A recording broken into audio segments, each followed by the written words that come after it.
যারা সমন্বয়ক আছে ওদের যে আলোচনার স্কিল দেখেছি আমরা শুধুমাত্র অভ্যুত্থানের নেতা পাই নাই, রাষ্ট্র গঠনের নেতা আমরা পেয়ে গেছি ওদের মধ্যে। আমরা একটা এক্সট্রাঅর্ডিনারি সিচুয়েশনে এই সরকার গঠন করতে যাচ্ছি। এক্সট্রাঅর্ডিনারি সিচুয়েশনে সরকার গঠনের ক্ষেত্রে বিভিন্নভাবে এটাকে বৈধতা দেওয়ার সাংবিধানিক রীতি আছে, নিয়ম আছে, সেটা ফলো করা হবে।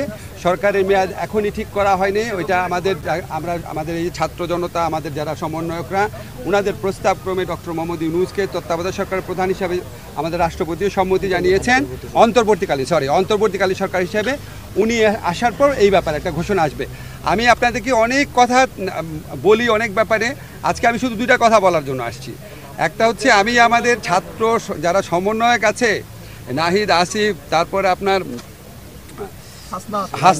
হাসনাত, সারজিৎ, বাকের, আজকে ওদের সহ অন্যরা মূলত আলোচনা করেছে চারজন। তো ওদের যে আলোচনার স্কিল দেখেছি, ওদের যে আলোচনার আউটকাম দেখেছি, এটা একটা মুগ্ধ করার মতো। আমি নিজে বিশ্বাস করতে পারি না আমরা এত ম্যাচিউরলি সব কিছু এত ডিল করতে পারি। আমরা খুবই লাকি, আমরা শুধুমাত্র অভ্যুত্থানের নেতা পাই নাই, ইনশাআল্লাহ আমার মনে হয় রাষ্ট্র গঠনের নেতা আমরা পেয়ে গেছি ওদের মধ্যে। এটা আমাদেরকে বলতেই হবে।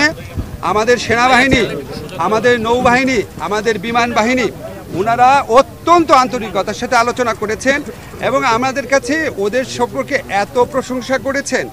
এবং ওনারা এই যে ছাত্ররা যে বিভিন্ন জায়গাতে ট্রাফিকের দায়িত্ব পালন করছে, মন্দির পাহারা দিচ্ছে, এটা ওনারা অনেক প্রশংসা করেছেন। এবং ওনারা আমাদের এই সমন্বয়কদের দেখে এখনকার তরুণদের প্রতি ওনাদের প্রত্যাশা, শ্রদ্ধাবোধ আমার মনে হচ্ছে অনেক বেড়ে গেছে। ওনারা অনেক সহযোগিতা করেছেন, অনেক কষ্ট করেছেন। আপনারা জানেন আমরা কত ঘন্টা যাবত আলোচনা করছি। আমরা মনে করি যে আমার ব্যক্তিগত অভিমত, নিশ্চয়ই নাহিদও স্বীকার করবে, যে আমরা এই যে সেনাবাহিনী আছে, বিমান বাহিনী আছে, নৌবাহিনী আছে, ওনাদের প্রতিনিধিদেরও আমাদের পক্ষ থেকে ধন্যবাদ জানাই।